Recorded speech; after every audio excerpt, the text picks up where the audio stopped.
ನಮಸ್ಕಾರ ಸ್ನೇಹಿತರೆ, ನಿಮಗೆಲ್ಲ ಮಮತೆಯ ಜೀವನಕ್ಕೆ ಮಮತೆಯ ಸ್ವಾಗತ. ನಾನು ಮಮತಾ ಶಂಕರಿ. ಯಾವಾಗಿನ ಹಾಗೆ ಇನ್ನೊಂದು ಫುಡ್ ವ್ಲಾಗ್ನೊಂದಿಗೆ ನಾನು ಇಲ್ಲಿ ಬಂದಿದ್ದೀನಿ ನಿಮ್ಮ ಮುಂದೆ.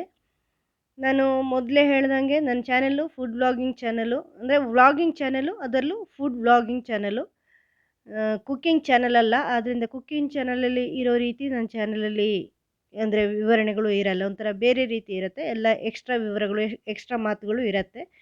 ಆದ್ದರಿಂದ ಆ ಥರ ನಿರೀಕ್ಷಿಸಬೇಡಿ. ಬರೀ ಕುಕ್ಕಿಂಗ್ ಸಂಬಂಧಪಟ್ಟಿರೋದೇ ಚಿಕ್ಕದಾಗಿ ಚೊಕ್ಕದಾಗಿ ಅಡುಗೆಗೆ ಏನು ಬೇಕೋ ಅದು ಮಾತ್ರ, ಇಂಗ್ರೀಡಿಯೆಂಟ್ಸ್ ಮಾತ್ರ ಹೇಳಿಬಿಟ್ಟು ಟಕ್ ಟಕ ಅಂತ ಹೇಳಿಬಿಟ್ಟು ಮಾಡೋವಂಥದ್ದಲ್ಲ. ನಾನು ತುಂಬ ಮಾತಾಡಿಕೊಂಡು ಮಾಡೋವಂಥದ್ದು.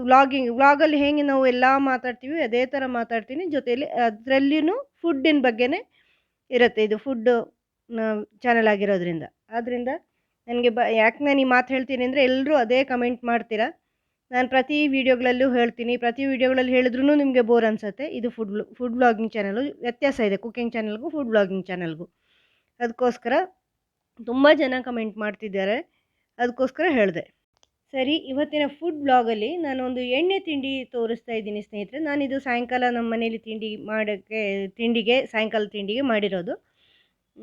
ತಿನ್ನೋದಕ್ಕೆ ತುಂಬಾ ರುಚಿಯಾಗಿರುತ್ತೆ, ಗರಿ ಗರಿಯಾಗಿರುತ್ತೆ, ತುಂಬ ಟೇಸ್ಟಿ ಆಗಿರೋಂಥ ಒಂದು ಎಣ್ಣೆ ತಿಂಡಿ ಇದು. ಸಾಯಂಕಾಲದ ತಿಂಡಿಗೆ ಮಾಡ್ಬೋದು. ವಡೆ ಮಾಡ್ತಾಯಿದ್ದೀನಿ, ರವೆ ವಡೆ, ರವೆಯಿಂದ ಮಾಡೋಂಥದ್ದು. ಇದಕ್ಕೆ ನಾನೀಗ ಪ್ಯಾನ್ ಇಟ್ಟಿದ್ದೀನಿ ಬಿಸಿ ಮಾಡೋಕ್ಕೆ. ಒಂದು ಫ್ರೈಯಿಂಗ್ ಪ್ಯಾನ್ ಇಟ್ಬಿಟ್ಟು ಅದು ಬಿಸಿಯಾಗಿದೆ. ಅದಕ್ಕೆ ಎಣ್ಣೆ ಒಂದು 2ರಿಂದ 3 ಚಮಚದಷ್ಟು ಎಣ್ಣೆ ಹಾಕ್ಕೊಂಡಿದ್ದೀನಿ. ಇದು ರವೆ ಅಂಟಾಗದಂಗೆ ಸ್ವಲ್ಪ ಎಣ್ಣೆ ಹಾಕಿದರೆ ಚೆನ್ನಾಗಿರುತ್ತೆ. ಆಮೇಲೆ ಅದಕ್ಕೆ ನೀರು ಸೇರಿಸ್ಕೊಳ್ತಾ ಇದ್ದೀನಿ. ಎಣ್ಣೆ ಸ್ವಲ್ಪ ಕರಗಿದ ಮೇಲೆ ಈ ಕಪ್ಪಲ್ಲಿ 2 ಕಪ್ನಷ್ಟು ನೀರು ಸೇರಿಸ್ಕೊಂಡಿದ್ದೀನಿ. ಈ ಥರದ ಒಂದು ಕಪ್ಪಲ್ಲಿ, ಅದೇ ಕಪ್ಪಲ್ಲಿ ನಾನು ರವೆನೂ ಅಳತೆ ಮಾಡ್ತೀನಿ. ಅದಕ್ಕೋಸ್ಕರ ಈ ಕಪ್ಪಲ್ಲಿ 2 ಕಪ್ ತಗೊಂಡಿದ್ದೀನಿ. ನೀರು ಕುದಿಯಕ್ಕೆ ಬಿಡಬೇಕು. ಈಗ ರುಚಿಗೆ ತಕ್ಕಷ್ಟು ಉಪ್ಪನ್ನು ಹಾಕಿದ್ದೀನಿ ಅದಕ್ಕೆ. ಇದರಲ್ಲಿ ಬಂದಿಲ್ಲ ವೀಡಿಯೋದಲ್ಲಿ. ಉಪ್ಪು ನೀವು ರುಚಿಗೆ ತಕ್ಕಷ್ಟು ಹಾಕಿ ನೀರು ಕುದಿದ ಮೇಲೆ ಇದರಲ್ಲಿ 1 ಕಪ್, ಯಾವ ಕಪ್ಪಲ್ಲಿ ನಾನು ನೀರು ಅಳತೆ ಮಾಡಿದ್ದೀನೋ ಅದೇ ಕಪ್ಪಲ್ಲಿ 1 ಕಪ್ಪು ರವೆ ಹಾಕ್ತಾಯಿದ್ದೀನಿ. 2 ಕಪ್ ನೀರು, 1 ಕಪ್ ರವೆ ಹಾಕ್ತಾ ಕೈಯಲ್ಲಿ ಹಿಂಗೆ ತಿರುಗಿಬಿಡಿ, ಇಲ್ಲಾಂದರೆ ಅದು ಸ್ವಲ್ಪ ಗಂಟಾಗ್ಬೋದೇನೋ. ಅದಕ್ಕೋಸ್ಕರ ಏನು ಅಷ್ಟಾಗಲ್ಲ. 1 ಕಪ್ ರವೆಗೆ 2 ಕಪ್ ನೀರು ಹಾಕ್ಕೊಂಡು ಈ ಥರ ರುಚಿಗೆ ತಕ್ಕಷ್ಟು ಉಪ್ಪು ಹಾಕ್ಕೊಂಡು ಬೆರೆಸ್ಕೊಳ್ಳಿ. ಈ ಥರ ಅದು ಬೆರೆಸ್ತಾ ಗಟ್ಟಿ ಆಗುತ್ತೆ, ನೀರು ಹಿಂಗೆ ಹೋಗುತ್ತೆ. ಆವಾಗ ರವೆ ಬೇಯುತ್ತೆ ಚೆನ್ನಾಗಿ. ಒಂದೇ ಮುದ್ದೆ ಆಗುವಷ್ಟು ಹೊತ್ತು ನೀವು ಈ ಥರ ತಿರುಗ್ಕೋಬೇಕು, ಗಂಟಾಗಬಾರ್ದು. ಎಲ್ಲೆಲ್ಲಿ ಆ ಥರ ಊದ್ಕೊಂಡು ತಿರುಗ್ಕೊಂಡು ಮಾಡ್ಕೊಳ್ಳಿ. ಸ್ವಲ್ಪ ಎಣ್ಣೆ ಫಸ್ಟಿಗೆ ಹಾಕಿದರೆ, ನೀರು ಹಾಕೋಕ್ಕಿಂತ ಮೊದಲೇ ಹಾಕಿದರೆ ಸ್ವಲ್ಪ ಕಡಿಮೆ ಅಂಟಾಗತ್ತೆ. ಈ ಥರ ಚೆನ್ನಾಗಿ ಬೇಯುತ್ತೇನು. ಬೇಯಿಸಿದ ರವೆ ಯಾವತ್ತೂ ಮೃದುವಾಗಿರುತ್ತೆ, ಬೇಯಿಸಿಲ್ಲ ಅಂದರೆ ಸ್ವಲ್ಪ ಗಟ್ಟಿ ಇರುತ್ತೆ. ಅದಕ್ಕೋಸ್ಕರ ಬೇಯಿಸಿ ಅಥವಾ ಹುರಿದು ಮಾಡಬೇಕಾಗತ್ತೆ ರವೆ ತಿಂಡಿಗಳು ಮಾಡಿದಾಗ. ಇಲ್ಲಾಂದರೆ ರವೆ ತಿಂಡಿ ಡೈರೆಕ್ಟಾಗಿ ಮಾಡಿದರೆ ಗಟ್ಟಿ ಇರತ್ತೆ. ಅದಕ್ಕೆ ರವೆ ಇಡ್ಲಿಗೆಲ್ಲ ಹುರಿಯೋದು, ಮೃದು ಬರುತ್ತೆ ಅದು. ಅದಕ್ಕೋಸ್ಕರ ಈ ಥರ ನೋಡಿ ಗಟ್ಟಿ ಆಯ್ತು, ನೋಡಿ ಗಟ್ಟಿ ಆಗ್ತಾ ಬಂತು. ಪೂರ್ತಿ ಚೆನ್ನಾಗಿ ಒಂದೇ ಮುದ್ದೆ ಬರೋಷ್ಟು ಗಟ್ಟಿ ಮಾಡ್ಕೋಬೇಕು, ಅದು ಮುದ್ದೆ ಆಗುವಷ್ಟು. ಇಷ್ಟಾದರೆ ಸಾಕು. ಅದು ತಣ್ಣದಾಗ ಇನ್ನು ಸರಿಯಾಗಿ ಗಟ್ಟಿ ಆಗತ್ತೆ ನೋಡಿ. ಈಗ ಸ್ಟವ್ ಆಫ್ ಮಾಡಿದ್ದೀನಿ. ಈ ಥರ ಒಂದೇ ಮುದ್ದೆ ಆದಮೇಲೆ ಅದನ್ನು ತೆಗೆದುಬಿಟ್ಟು ತಣಿಯಕ್ಕೆ ಇಟ್ಬಿಡಿ. ನೋಡಿ ಒಂದೇ ಮುದ್ದೆಗೆ ಬಂತು. ಇದನ್ನು ಒಂದು ಪಾತ್ರೆಯಲ್ಲಿ ಹಾಕಿ ತಣಿಯಕ್ಕೆ ಇಟ್ಬಿಡಿ. ಅದರಲ್ಲಿ ಇಟ್ಟರೆ ಬಿಸಿಗೆ ಇನ್ನೂ ಸ್ವಲ್ಪ ಗಟ್ಟಿ, ಒಂಥರ ಇದು ಕಟ್ಟಿದಂಗೆ ಆಗತ್ತೇನು, ಹೊರಗಿಂದ ಇದು ಗಟ್ಟಿ ಆಗುತ್ತಲ್ವ, ಆ ಥರ ಆಗುತ್ತೆ. ಅದಕ್ಕೋಸ್ಕರ ಇದನ್ನು ಇನ್ನೊಂದು ಪಾತ್ರೆಯಲ್ಲಿ ಹಾಕಿ ಇಟ್ಟಿದ್ದೀನಿ. ಆಮೇಲೆ ಅದನ್ನು ನಾದಬೇಕಾಗತ್ತೆ, ಹೆಂಗೂ ಪಾತ್ರೆ ಬೇಕಾಗತ್ತೆ ನೋಡಿ. ಈ ಥರ ಮಾಡಿಬಿಟ್ಟು ತಣಿಯಕ್ಕೆ ಇಟ್ಬಿಡಿ. ತಣಿದ ಮೇಲೆ ಅದು ತಣಿಯೋಷ್ಟು ಹೊತ್ತಲ್ಲಿ ನಾವು ಇಲ್ಲಿ ಬೇಕಾದ್ದೆಲ್ಲ ಹಾಕ್ಕೋಬೋದು ಮಸಾಲೆ. ಇದು ನಿಮ್ಮ ಇಷ್ಟ, ಯಾವ ಮಸಾಲೆ ಬೇಕೋ ಅದನ್ನೆಲ್ಲ ಹಾಕ್ಕೋಬೋದು. ಇದು ನಾನೀಗ ಶುಂಠಿ ಹಾಕ್ತಾಯಿದ್ದೀನಿ. 1.5 ಇಂದ 2 ಇಂಚಿನಷ್ಟು ದೊಡ್ಡ ಶುಂಠಿಯನ್ನೇ ಹಾಕ್ತಾಯಿದ್ದೀನಿ. ಯಾಕಂದರೆ ತುಂಬ ಜಾಸ್ತಿ ಇದ್ದರೆ ಚೆನ್ನಾಗಿರುತ್ತೆ ಶುಂಠಿ ಎಣ್ಣೆ. ಈ ವಡೆ ಅಂಥ ತಿಂಡಿಗಳಿಗೆ ವಿಶೇಷವಾಗಿ ತುಂಬ ರುಚಿಯಾಗತ್ತೆ ಅದು. ಬಾಯಿಗೆ ಸಿಕ್ಕಿದಾಗ ಎಣ್ಣೆಯಲ್ಲಿ ಹುರಿದ್ಬಿಟ್ಟು ಶುಂಠಿ, ಅದೊಂದು ರುಚಿನೇ ಬೇರೆ ಇರುತ್ತೆ. ಅದಕ್ಕೋಸ್ಕರ ನಾನು ಸ್ವಲ್ಪ ಜಾಸ್ತಿನೇ ಶುಂಠಿ ತಗೊಳ್ತೀನಿ ಸಾಮಾನ್ಯವಾಗಿ. ನೀವು ನಿಮ್ಮ ಇಷ್ಟದಂಗೆ ತಗೊಳ್ಳಿ, ನಿಮ್ಗೆ ಇಷ್ಟ ಇಲ್ಲ ಅಂದರೆ ಕಡಿಮೆ ತಗೊಳ್ಳಿ, ಪರವಾಗಿಲ್ಲ. ನಿಮಗೆ ಏನೆಲ್ಲ ಇದು ಹಾಕ್ಕೋಬೇಕು ಅನಿಸುತ್ತೆ ಹಾಕ್ಕೋಬೋದು. ಈರುಳ್ಳಿ ಬೇಕಂದ್ರೂ ಚಿಕ್ಕದಾಗಿ ಹೆಚ್ಚಿಬಿಟ್ಟು ಹಾಕ್ಬೋದು. ಕೆಲವು ಜನ ಉದ್ದಿನ ವಡೆಗೂ ಈರುಳ್ಳಿ ಹಾಕ್ತಾರೆ, ನಮ್ಮಲ್ಲಿ ಹಾಕಲ್ಲ. ನೀವು ಇದಕ್ಕೂ ಈರುಳ್ಳಿ ಬೇಕು ಅಂದರೆ ಹಾಕ್ಕೋಬೋದು. ಈಗ ಹಸಿಮೆಣಸಿನ್ಕಾಯಿನೂ ಹೆಚ್ಚಿ ಹಾಕ್ತಾಯಿದ್ದೀನಿ.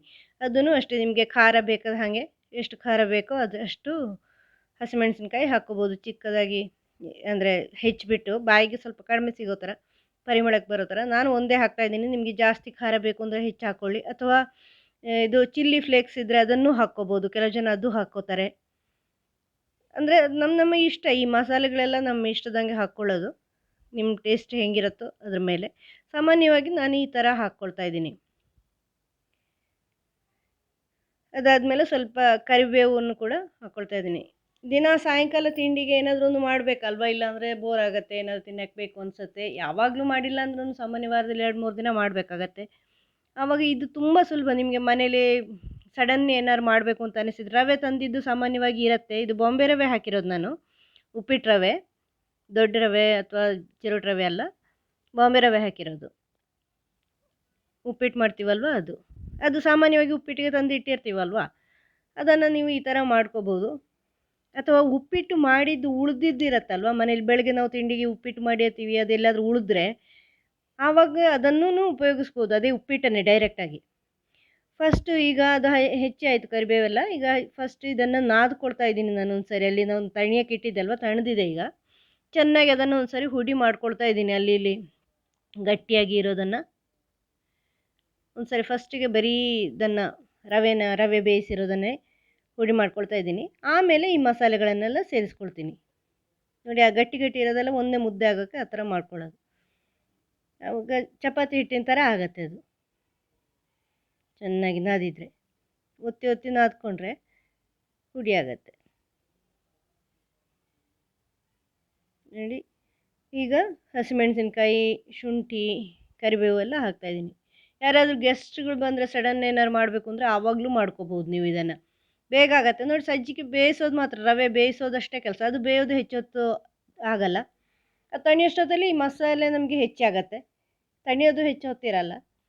ಈ ಕರಿಬೇವು, ಹಸಿಮೆಣಸಿನ್ಕಾಯಿ, ಶುಂಠಿ ಎಲ್ಲ ಹಾಕ್ಕೊಂಡೆ. ಈಗ ಸ್ವಲ್ಪ ನಿಂಬೆಹಣ್ಣಿನ ರಸನ ಸೇರಿಸ್ಕೊಳ್ತಾ ಇದ್ದೀನಿ. ನಿಂಬೆಹಣ್ಣಿನ ರಸ ಇದು ಆಪ್ಷನಲ್, ನೀವು ಬೇಕು ಅಂದರೆ ಸೇರಿಸ್ಕೊಳ್ಳಿ. ಕೆಲವು ಜನರಿಗೆ ಇಷ್ಟ ಆಗಲ್ಲ ಹುಳಿ ರುಚಿ, ನಾನು ಸೇರಿಸ್ಕೊಂಡಿದ್ದೀನಿ ಅಷ್ಟೇ. ಬೇಕು ಅಂದರೆ ಸೇರಿಸ್ಕೊಳ್ಳಿ, ಇಲ್ಲಾಂದರೆ ಬೇಡ. ಈಗ ಮತ್ತೆ ಎಲ್ಲವನ್ನು ಚೆನ್ನಾಗಿ ಮಿಕ್ಸ್ ಮಾಡ್ಕೊಳ್ಳಿ ಅದನ್ನು, ಕರಿಬೇವು ಇದೆಲ್ಲ. ನೀವು ಕರಿಬೇವು ಬೇಡ ಅಂದರೆ ಕೊತ್ತಂಬರಿ ಸೊಪ್ಪು ಹಾಕ್ತೀರಾ ಅಂದರೆ ಅದು ಹಾಕ್ಕೋಬೋದು. ಉತ್ತರ ಭಾರತ ಕಡೆಯವರೆಲ್ಲ ಇಂಥದ್ದಕ್ಕೆ, ಈ ಎಣ್ಣೆ ತಿಂಡಿಗಳಿಗೆ ಗರಂ ಮಸಾಲೆ ಎಲ್ಲ ಹಾಕ್ತಾರೆ, ಅಮ್ಚೂರ್ ಪೌಡ್ರು ಇಂಥದ್ದೆಲ್ಲ ಹಾಕ್ತಾರೆ, ಯಾವುದೇ ಎಣ್ಣೆ ತಿಂಡಿಗಳಿಗೆ ಬೇರೆ ಬೇರೆ.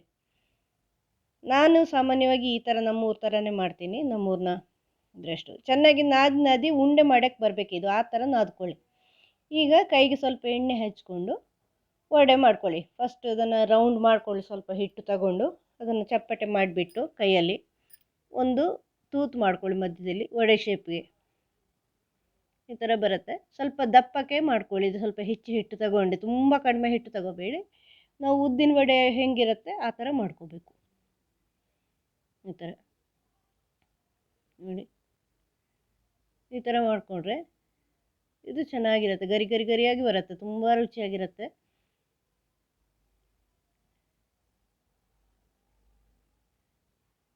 ಕೈಯಲ್ಲಿ ತೂತು ಮಾಡಿಕೊಂಡು, ತೂತು ವಡೆ ಥರ ಆಗುತ್ತೆ. ಇಲ್ಲಾಂದರೆ ನೀವು ಹಾಗೆ ಮಾಡ್ಕೊಂಡು ತೂತು ಮಾಡಿದ್ರೇ ಚೆನ್ನಾಗಿರುತ್ತೆ. ಇದು ಬಿಸಿ ಬಿಸಿಯಾಗಿ ತಿನ್ನೋಕ್ಕೆ ಸಾಯಂಕಾಲ ತಿಂಡಿ, ಮಳೆ ಬರುವಾಗ ಮಳೆಗಾಲದಲ್ಲಿ ಅದೂ ಚೆನ್ನಾಗಿರುತ್ತೆ. ಆವಾಗಲೂ ಯಾರಾದರೂ ಗೆಸ್ಟ್ಗಳು ಬಂದರೆ ಅವ್ರಿಗೂ ಸಡನ್ನಾಗಿ ಮಾಡಿಕೊಡ್ಬೇಕಾಗಿದೆ, ಯಾರೋ ಸಡನ್ ಗೆಸ್ಟ್ ಬಂದರು, ಏನಿಲ್ಲ ತಿಂಡಿ ಅಂತಿದ್ರೆ ಇದನ್ನು ಮಾಡಿಕೊಡ್ಬೋದು ನೀವು, ಸುಲಭವಾಗಿ ಆಗುತ್ತೆ. ರವೆ ಬೇಯಿಸೋದು ಎಷ್ಟೊತ್ತು, ಅದು ಹುರಿದಿಲ್ಲ ಅಂದಾಗ ಬೇಗ ಬೇಯುತ್ತೆ, ಮಾಡಿಕೊಡ್ಬೋದು. ನಾನು ಇದು ಸಾಯಂಕಾಲ ತಿಂಡಿಗೆ ಅಂತಲೇ ಮಾಡಿರೋದು. ಸಾಯಂಕಾಲ ಬೋರ್ ಆಗುತ್ತೆ ಅಂತಂದರು ಮನೇಲಿ, ಅದಕ್ಕೋಸ್ಕರ ಈ ಥರ ಎಲ್ಲನ ನೀವು ಇದು ಮಾಡಿ ಇಟ್ಕೊಳ್ಳಿ, ಎಲ್ಲ ಹಿಟ್ಟನ್ನು ಕೂಡ. ಈಗ ಎಣ್ಣೆ ಬಿಸಿಗಿಟ್ಟಿದ್ದೀನಿ ಪ್ಯಾನಲ್ಲಿ, ಫ್ರೈಯಿಂಗ್ ಪ್ಯಾನು, ಎಣ್ಣೆ ಬಿಸಿ ಮಾಡೋಕ್ಕೆ ಇಟ್ಟಿದ್ದೀನಿ. ಈ ಥರದ ಇದರಲ್ಲಿ ನಾನು ಮಾಡೋದು ಕಡಿಮೆ ಎಣ್ಣೆ ಬಿಸಿ, ಸಾಮಾನ್ಯವಾಗಿ ಸಣ್ಣ ಬಾಣಲೆಯಲ್ಲೇ ಮಾಡೋದು. ನೋಡಿ, ಎಣ್ಣೆ ಕಾದಿದೆಯಾ ಅಂತ ನೋಡೋಕ್ಕೆ ಸ್ವಲ್ಪ ಹಿಟ್ಟು ಹಾಕಿ ನೋಡಿದೆ, ಮೇಲೆ ಬಂತು. ಈಗ ಇದನ್ನೆಲ್ಲ ಸೇರಿಸ್ಕೊಳ್ಳಿ, ಹಾಕ್ಕೊಳ್ಳಿ ಇಲ್ಲಿ ವಡೆಗಳನ್ನೆಲ್ಲ ಫ್ರೈ ಮಾಡೋಕ್ಕೆ. ನಾನು ಯಾಕೆ ಈ ಥರದ ಬಾಣಲೆಯಲ್ಲಿ ಮಾಡಲ್ಲ, ಈ ಥರದ ಫ್ರೈಯಿಂಗ್ ಪ್ಯಾನಲ್ಲಿ ಮಾಡಲ್ಲ ಅಂದರೆ, ಒಂದು ನಾನ್ ಸ್ಟಿಕ್ ನಾನು ಸ್ವಲ್ಪ ಇಷ್ಟಪಡೋದು ಕಡಿಮೆ. ಇನ್ನೊಂದು ಅದು ಚಪ್ಪಟೆ ಇದೆ ಅಂದರೆ ಎಣ್ಣೆ ಜಾಸ್ತಿ ಬೇಕು. ಈ ತಿಂಡಿಗಳೆಲ್ಲ ಮುಳುಗಬೇಕು ಅಂದರೆ ಎಣ್ಣೆ ತುಂಬ ಜಾಸ್ತಿ ಹಾಕ್ಕೋಬೇಕು. ರೌಂಡ್ ಬಾಣಲೆ ಆದರೆ ಕಡಿಮೆ ಎಣ್ಣೆಯಲ್ಲಿ ಮಾಡೋಕ್ಕಾಗತ್ತೆ. ಸುಮ್ಮನೆ ಏನಕ್ಕೆ ಎಣ್ಣೆ ಉರಿಸ್ಬಿಟ್ಟು ಹಾಳು ಮಾಡೋದು, ವೇಸ್ಟ್ ಮಾಡೋದು ಅಂತ ಅಷ್ಟೇ. ನಿಮಗೆ ಕ್ಯಾಮರಾದಲ್ಲಿ ಏನೋ ಚೆನ್ನಾಗಿ ಕಾಣುತ್ತೆ. ನಂದು vlogging channel, food vlogging channel ಆಗಿರೋದ್ರಿಂದ ನಾನು ಶೋ ಆಫ್ ಸ್ವಲ್ಪ ಕಡಿಮೆನೇ ಮಾಡೋದು. ಅಂದರೆ ಒಳ್ಳೊಳ್ಳೆ ಇದು ಬೇಕು, ಅದು ಇದು ಅಂತ ಕ್ಯಾಮ್ರಾದಲ್ಲಿ ಚೆನ್ನಾಗಿ ಬರೋಕ್ಕೆ ಹಾಗೇನಲ್ಲ. ಮನೇಲಿ ಏನು ಮಾಡ್ತೀನೋ ಹಾಗೆ ತೋರಿಸೋದು. ಸಾಮಾನ್ಯವಾಗಿ ನಾವು ಡೈಲಿ ಲೈಫಲ್ಲಿ ಮನೇಲಿ ಏನು ತುಂಬ ಶೋ ಇದರಲ್ಲಿ ಪಾತ್ರಗಳಲ್ಲಿ ಮಾಡಲ್ಲ ಅಲ್ವಾ. ನಾರ್ಮಲ್ ಸ್ಟೀಲ್ ಪಾತ್ರೆಗಳಲ್ಲೇ ಅಡುಗೆ ಮಾಡ್ತೀವಿ, ನಾರ್ಮಲ್ ಪಾತ್ರೆಗಳಲ್ಲಿ. ನಂದು ಅದೇ. ನಾನು ಮನೇಲಿ ಏನು ಮಾಡ್ತಾ ಇದ್ದೀನೋ ಅದನ್ನು ಹಂಗಂಗೆ ತೋರಿಸ್ತಾ ಇದ್ದೀನಿ. ವ್ಲಾಗಿಂಗ್ ಅಂದ್ರೆ ಅದೇ ತಾನೇ, ಡೈಲಿ ಲೈಫಲ್ಲಿ ಏನಿರುತ್ತೋ ಅದನ್ನೇ ತೋರಿಸ್ತೀವಿ. ಅದನ್ನೇ ತೋರಿಸ್ತಾ ಇರೋದು ನಾನೀಗ. ಅದರಿಂದ ಕೆಲವು ಜನ ಕುಕ್ಕರ್ ಚೆನ್ನಾಗಿಲ್ಲ ಅಂತಾರೆ, ಕೆಲವು ಜನ ನೀವು ನಿಮ್ಮ ಪಾತ್ರೆ ಚೆನ್ನಾಗಿಲ್ಲ, ಇದಿಲ್ಲ ಅಂತಾರೆ. ಹಾಗೆಲ್ಲ ಕಮೆಂಟ್‌ಗಳು ಬರ್ತಾ ಇರತ್ತೆ ನನಗೆ. ನಗು ಬರುತ್ತೆ ಅದನ್ನು ನೋಡಿದರೆ. ನೋಡಿ ಈ ಥರ ಕೆಂಪಗೆ ಆಗುವವರೆಗೂ ಫ್ರೈ ಮಾಡ್ಕೊಳ್ಳಿ. ಎಣ್ಣೆಲಿ ಹಾಕಿಬಿಟ್ಟು ಮಗುಚಿ ತಿರುವಿ ಹಾಕಿಬಿಟ್ಟು ಈ ಥರ ಫ್ರೈ ಆಗೋವರೆಗೂ. ಇದಕ್ಕೆ ನೀವು ಕೊಬ್ಬರಿ ಚಿಕ್ಕ ತುಂಡು ಮಾಡ್ಕೊಂಡು ಹಾಕಿದ್ರೂ ಚೆನ್ನಾಗಿರತ್ತೆ. ನಮ್ಮ ಕಡೆ ಉದ್ದಿನ ವಡೆಗೆ ಕೊಬ್ಬರಿ ಹಾಕ್ತಾರೆ, ಚಿಕ್ಕ ಚಿಕ್ಕ ತುಂಡು ಮಾಡಿಬಿಟ್ಟು. ಊರ ಕಡೆ, ನಮ್ಮೂರ ಕಡೆ ತುಂಬ ರುಚಿಯಾಗಿರತ್ತೆ.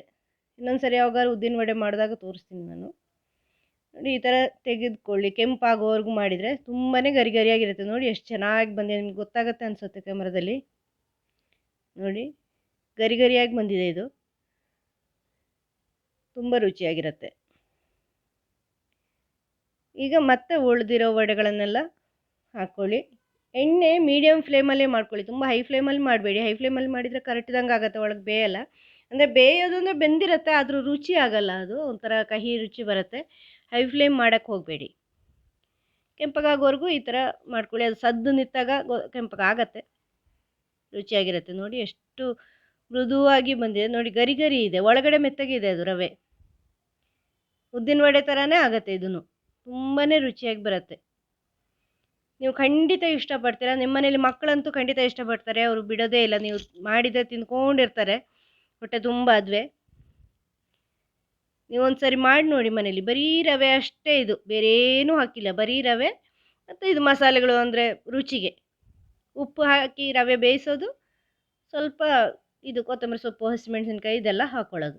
ನೀವೇನು ಬೇಕೋ ಅದನ್ನು ಹಾಕ್ಕೋಬೋದು ನಿಮ್ಮ ಇಷ್ಟದಂಗೆ. ನೀವು ಮಾಡಿ ನೋಡಿ ಮನೇಲಿ. ಮಾಡಿದ ಮೇಲೆ ನನಗೆ ಖಂಡಿತ ಕಮೆಂಟ್ ಮಾಡಿ. ಈಗ ನೋಡಿ, ವಿಡಿಯೋ ನೋಡಿನೇ ಕಮೆಂಟ್ ಮಾಡಿ ನಿಮ್ಗೆ ಏನು ಅನ್ನಿಸ್ತು ಅಂತ. ಆಮೇಲೆ ಮನೇಲಿ ಮಾಡಿದ ಮೇಲೆ ನೀವು ನಿಮಗೆ ಹೆಂಗಾಯಿತು ಅಂತ, ಹೆಂಗೆ ಅನ್ನಿಸ್ತು, ಹೇಗೆ ಬಂತು ಅಂತ ಹೇಳಿ. ವಿಡಿಯೋ ಇಷ್ಟ ಆದರೆ ಲೈಕ್ ಮಾಡೋದು ಖಂಡಿತ ಮರಿಬೇಡಿ. ನೀವು ಲೈಕ್ ಮಾಡೋದೇ ಇಲ್ಲ, ಲೈಕ್ ಮಾಡಿ.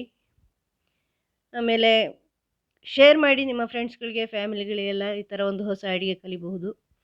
ಚಾನಲ್ ಸಬ್ಸ್ಕ್ರೈಬ್ ಮಾಡಿಲ್ಲ ಅಂದರೆ ಚಾನಲ್ ಸಬ್ಸ್ಕ್ರೈಬ್ ಮಾಡಿ, ಪಕ್ಕದಲ್ಲಿರೋ ಬೆಲ್ ಐಕಾನ್ ಪ್ರೆಸ್ ಮಾಡಿ. ಅಲ್ಲಿ 3 ಆಪ್ಷನ್ಸ್ ಇರುತ್ತೆ, ಆಲ್ ಬಟನ್ ಪ್ರೆಸ್ ಮಾಡಿ. ಮುಂದಿನ ವಿಡಿಯೋದೊಂದಿಗೆ ಭೇಟಿಯಾಗೋಣ. Thank you.